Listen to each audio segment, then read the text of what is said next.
Good afternoon, ladies and gentlemen. I'm Richard Morchoe, and this is the Long Hill Report. And today we are lucky to have Peter Durant, state legislature, state representative of the Commonwealth of Massachusetts. And as a way of introduction, my experience with the Great and General Court of Massachusetts. I don't know if you ever remember David Brudnoy. I know the name, yes. He had a talk show on TV, on radio, and he would have, I don't know if you remember Battling Bill Bonstead. Mm-mm. He was a Republican fighting against the one-party North Korea that the Democrats have up in Beacon Hill. Mm-hmm. And I said, you're not going to, he's going off on all his plans. You're not going to hack it. You're not going to get any of that. Well, what would you do? How would you reform it? I said, I wouldn't reform it.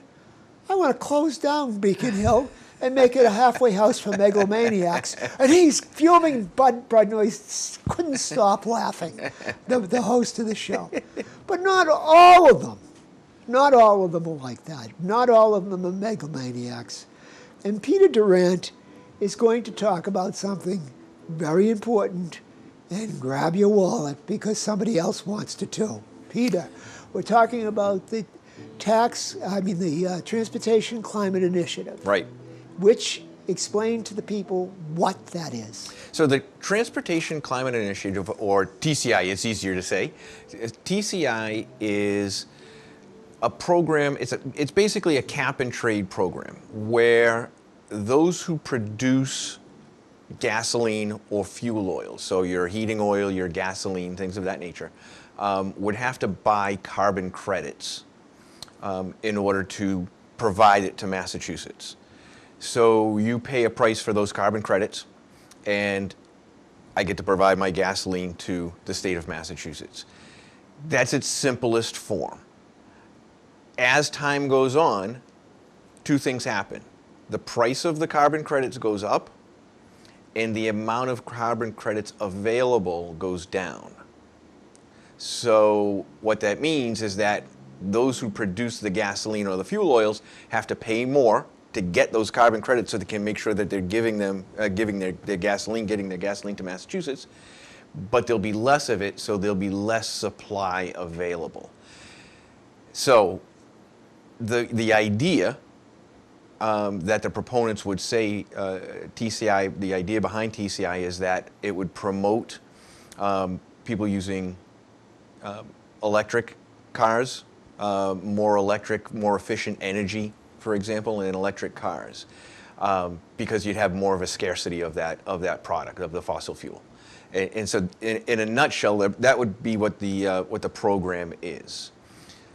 Originally, the program was designed to have about a dozen participants up and down the East Coast. It was a regional compact. It started to fall apart really very quickly. So it was from Massachusetts down to North Carolina, including the District of Columbia, had originally signed on, at least that they were interested in pursuing this TCI plan. All but 3 states and the District of Columbia ended up moving forward with it. And that would be Massachusetts, Connecticut, Rhode Island, and the District of Columbia. As they say in Boston, when you mention those people signing on to this, it's not exactly a wicked shocker. Yeah, exactly. New Hampshire and Vermont had shown some interest, but they quickly decided this isn't for us. Even Vermont, which you could argue is a pretty liberal state, they said it's not really for us. It's going to raise the price of gasoline, and we're a pretty green state as it is, so they're happy. Massachusetts, out of the 3 states that were left in the compact as of last year, only Massachusetts had the authority, the governor of Massachusetts had the authority to implement this on his own. The legislature provided him that authority in the past, that he can go ahead and implement this plan on his own. Connecticut and Rhode Island both needed legislative approvals. Connecticut didn't get the legislative approval, their legislature actually turned it down, and Democrats within Connecticut are because they, although not quite as bad as Massachusetts, and as far as Democrat versus Republican numbers, they had Democrats that crossed over and could not support it, so they didn't get it. In the Senate, they didn't want to lose the proposal. I think it passed in the Senate, but not in the House, and they decided that they're going to just wait for now and not do it at all.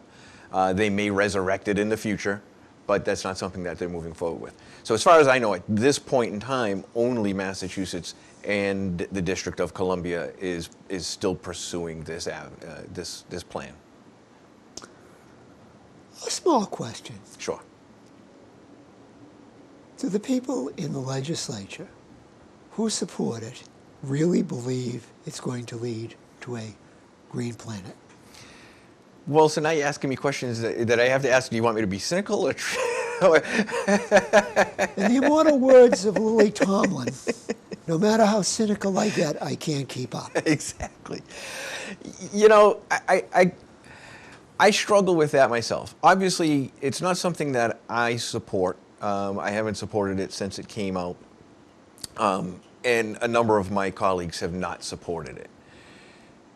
With that said, I think you have to remember that the Massachusetts legislature is 80% of one party. And that party tends to believe in these things. If it was put forward in front of the legislature, it would probably pass. I mean, the way things work, of course, in the legislature is if the speaker wants something passed, he's going to get 80 plus votes.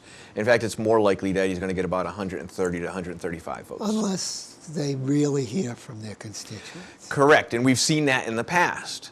One of the best examples of that really was the tax that we implemented back in, let's see, Deval Patrick was still the governor, so it was probably in about 2011 or 12, where we implemented the tax on services.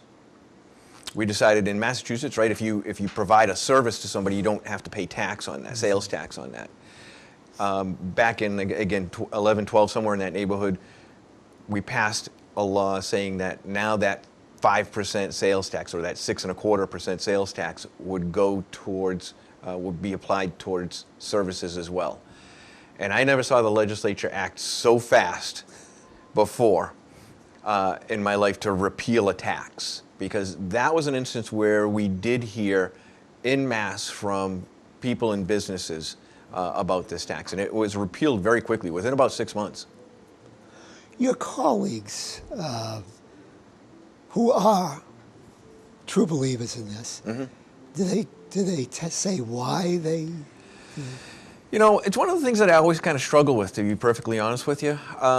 We see a lot of that kind of, we'll call it progressive thought, and I struggle because I think in my mind, I think, how can you support something like this? And that can fall on a number of different issues. In fact, a lot of those issues, all you have to do is add the word justice after the word, and that kind of describes what we're talking about, whether it's environmental justice, social justice. We actually, and I don't mean to digress, but we actually have a bill and a hearing a couple of weeks ago on hair justice. Hair justice. There's hair discrimination within the Commonwealth of Massachusetts. Boy, every year I know more hair injustice every day. My head seemed to have, my head has been discriminating against the hair that's been on it for a little while now. But, so to answer your question though is, I think they do. I think that's the only thing I can come up with, because they're not. Well, do they present an argument that at least is tethered to reality, to logic? Well, and again, I'm not in the habit of defending their arguments by any stretch of the imagination, but what does strike me is that they will get up there and they will argue passionately for these things. I can only believe that they must believe them, because I can't argue for something like this with a straight face. And so it really is, you know, when you look at the legislature or anybody, right? And of course here we are in the middle of, well, hopefully getting towards the end of this COVID issue. But passions become so inflamed that sometimes I think, how can you even remotely believe X or Y? All I can come up with is that they do. They actually believe this is good, that they're going to save the planet, that by increasing the price of gasoline is going to cause people to drive less and therefore, or get electric cars. And some of the logical arguments that you would make for it, which is what you're really hurting when you raise taxes, is first and foremost the elderly and the poor. Because these are people that are on fixed income. The elderly who are retired, they're on Social Security. We know that doesn't go up very much every year. Who's going to pay this tax? Well, do they ever get asked this? Of course. And what do they say? There's usually not an answer. You have to remember, on the House floor, questions that are asked do not have to be answered. Yeah, and I hear Drew in the background just laughing about that. Another wicked shock. And it happens all the time. Somebody will be speaking on the floor of the House, talking about their bill or talking about an issue, and you'll hear somebody stand up, and the procedure is to say, "Mr. Speaker," the Speaker identifies you. I identify the gentleman from Spencer. So I'll say, will the Speaker yield for a question? And the Speaker says, "Sure." And you can ask a question, and then the question has been asked, and the person speaking will just continue where they left off. So a lot of these things get brought up, but uncomfortable questions are very rarely discussed. You probably don't remember Jerry Williams. I do not. Okay, he was huge. He was one of the pioneers of talk radio. Okay. And he would have a fellow, Bob Katzen, on. I don't think he's probably still around in Beacon Hill, some Beacon Hill News Service or something. Mm-hmm. And he would. I know Bob Katzen, sure. Beacon Hill News Service? Yeah. He's still around. Yes. Yep. Does he cover that? He does. Well, right. Bob basically now just does Beacon Hill Roll Call, which are that was the name of it. Yeah. Yeah, the votes you see in the Sunday paper. And he doesn't have any commentary or anything. No, I know. Not that I see. But he probably didn't then. But he came on Jerry Williams' show, and and he would talk about some of this stuff with a jaundiced eye, which is probably the only way to honorably approach it. So I was wondering if he was still around, and did he talk about it? But because it'd be good to have somebody report. And Representative Durant asked Representative so and so about this. Yeah. There was no comment from Representative so and so. Well, to go in a little bit of a different direction, I can give you an example of some of the frustration that occurs along these lines. A few weeks ago now, we took up within the House of Representatives a new rule that you had to be vaccinated to go into the House, into the chamber. Vax shaming. Oh no. So you had to be. So we were taking up this debate, and I've been in the news quite a bit about the vax mandates, and we had at the time. I was speaking against being mandated to be vaccinated, and one of the members, the representative from Gloucester, Ann Margaret Ferrante, was speaking for the vax mandates. Now, Ann Margaret Ferrante has pancreatic cancer. It's well known. She has pancreatic cancer, which is a horrible disease. It is. And I don't wish that on anybody, and I don't wish her ill will. But the problem I have is the hypocrisy that we see. And what happened was Ms. Ferrante spoke about the vax mandates and implored the House to vote for this measure. In her words, not mine, her words, she said, "I'm begging you, literally begging you to vote for this so that you can save my life and keep my family whole by keeping me safe when I come into the chamber." Okay.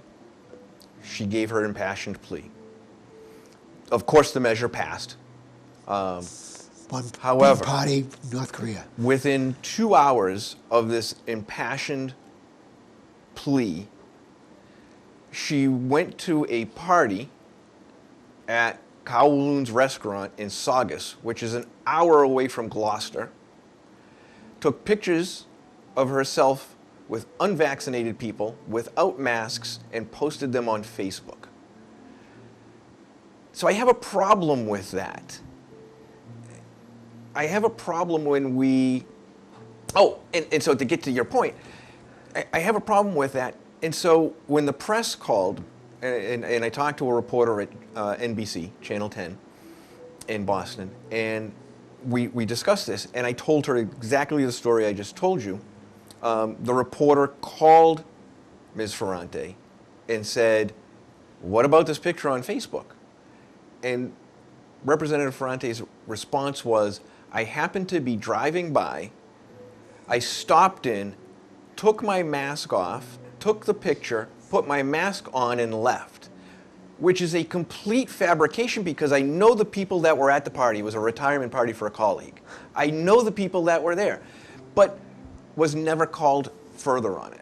And so you get to make up this fabrication and you're never called. You're never really pushed on it. And that's really tragic. Have you ever heard of the French aphorist Rochefoucauld? Mm-mm. He's famous for the line, "Hypocrisy is the homage vice pays to virtue." Mm-hmm. And that sounds like Yeah. Ms. Ferrante. And so I wish her only health, and that's exactly, and it's not about exactly. It's not about that. And again, we can. It kind of ties this all together, though, doesn't it? It talks about what people are passionate about, because this is a very passionate debate as we go forward on vaccinations, on children getting on all the things that are related to COVID. It's an impassioned debate about what you believe, but apparently the same people that just said, "I believe this," truly don't. And so I do wonder, to your earlier question, if you don't really believe this, why are you pushing so hard for it? well, that really, would probably take a detective, at least a psychiatric detective, maybe. But yeah, why would I mean? First of all, the company, this is we had a discussion with another person I talked with. I basically made the point: there's no such thing as a sales tax. Mm-hmm. A corporate tax, Mm-hmm. in that we pay it. The customer will always pay the sales tax, Sure. the corporate tax. So who do they think is going to pay for this instead of their constituents? And why do why aren't constituents? Well, probably because most people don't have 24 hours a day to call their Mm-hmm. or be educated about this stuff. Mm-hmm. So I wonder why they, why would they impose this on their constituents? Well, I think it's easy to make a faceless corporation the villain, right? It's the same thing with making a billionaire or a millionaire a villain. It's easy, right? You're not a millionaire, I'm not a millionaire, or I don't know, maybe you are a millionaire, but you know what I'm saying is we're not millionaires. Sadly, I'm not either. But it's so when you're trying to deal with a mass of constituents who aren't millionaires, let's make them the villain. Let's pretend that this corporation is the root of all of our evils. Is that how they speak on the floor? Of course not. Of course not. Politicians at least know how to speak, and so it gets to be, they'll talk about how, look, we hear the discussion every day, which is, Warren Buffett paid less in taxes than his secretary. He's a little cute about that too himself. Yeah, but it's the way that you frame the discussion to get people angry at those who are the producers. And I had a discussion with somebody. This was years ago too, back when Bill Gates was the richest person in the world. And he said to me, this gentleman said to me, he said, "Well, nobody deserves $1 billion." To which my answer was, what do you care if somebody has $1 billion? I wish I had $1 billion. Don't we all? And he said, well, he said, Bill Gates doesn't need all that money. And I said, well, ask yourself this question. How did he get $1 billion? He didn't fall into the $1 billion lottery. It wasn't inherited. He created thousands and thousands of jobs and created a product that people buy, that makes the world better, that people use every day. So he created a product and created thousands of jobs. And I said, what about those people? Oh, well, I'm not talking about them. Well, of course you're not. And so it's easy to vilify just this one person and say, we should have his money.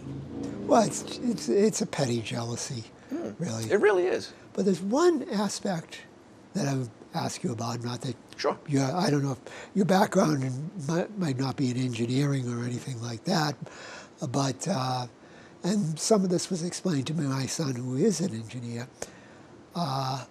What do they think is going to fuel the electric car? I mean, there's a battery, but what do they think when they put that thing into the charging station? Where does the electricity come from? Right. It's made in a power plant. I had the discussion with my son about China, which is a lot of electricity, making a lot of coal-fired plants. Right. But they're pushing electric cars. And my son said, well, it makes sense because the electric car, in a certain way, goes more efficiently because you don't shift. It's the torque, or whatever the torque is. It uses probably a little less of that, but it's still using a fossil fuel. We are not disappearing fossil fuels. Yeah. I mean, when I think about it, I think that the true environmentalist would agree, because, and I've talked to many people about environmental issues, but I think that you're absolutely right insofar as we burn fossil fuel to create electricity. Here in Massachusetts, it's mostly natural gas, which is cleaner. And costly. It is. We want to get interestingly enough, we want to get our electricity from Quebec Hydro, who has plenty of renewable energy, cheap, except we can't get it from Quebec here. In Maine, the state of Maine just voted down letting the transmission lines go through the state. So we can't get it here. Why didn't? I don't know. Why, other than the flinty old Yankees who hate us? I think because that's probably it. we once owned Maine, and they hate us for that. It might be that, but yeah, they just voted it down, and we tried to get it through Lake Champlain. We were going to bury the cables in Lake Champlain. That got nixed, and New Hampshire's already nixed the land, so we can't get the power here. But when you talk to a real, true environmentalist, I've always said, if you truly believe in environmental causes and you want to get rid of fossil fuels, then you need to build more nuclear power plants. Period. Nuclear power is clean. It's safe. We've been using it on ships and in the military for better than 50 years, but nobody wants a nuclear power plant in their backyard. Well, I admit, when they came by and said, can we put this on the back part of your land? I said no. I did admit, I don't want it in my backyard. Safe, relatively safe, I'll say, but I'm not I'm a nuclear engineer, so I'm not going to say. But every bit of fuel, every bit of non-renewable fuel is a wasting asset. And it's going to be gone anyway. Probably the only nuclear that can go forever is fusion. And we're not there yet. We haven't gotten there. We're not there yet.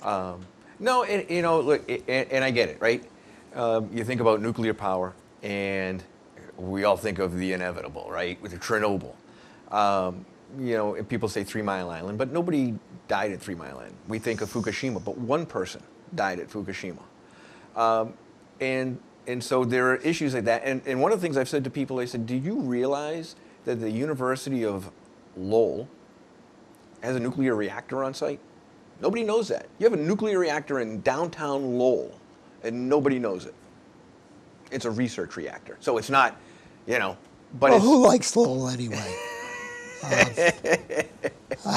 I didn't really say that for you. I didn't say it, that's for sure. But the point is, I get it. I get people are afraid of that. I think we've come a long way in nuclear power. And I think it's a valuable alternative. I honestly, I keep saying, I joke with my wife, I now have an electric lawnmower with an electric blower, an electric hedge trimmer, and an electric weed whacker. And I love them. Yeah. So I don't have to handle gas. But I'm also not naive to the fact of what it took to make those products. The things that go into batteries. Those batteries are not good. Right. And the mining of the lithium is a problem. And So, there are a lot of these problems, but I always believe that to believe that we cannot advance technologically and solve the problems that we have is naive in itself.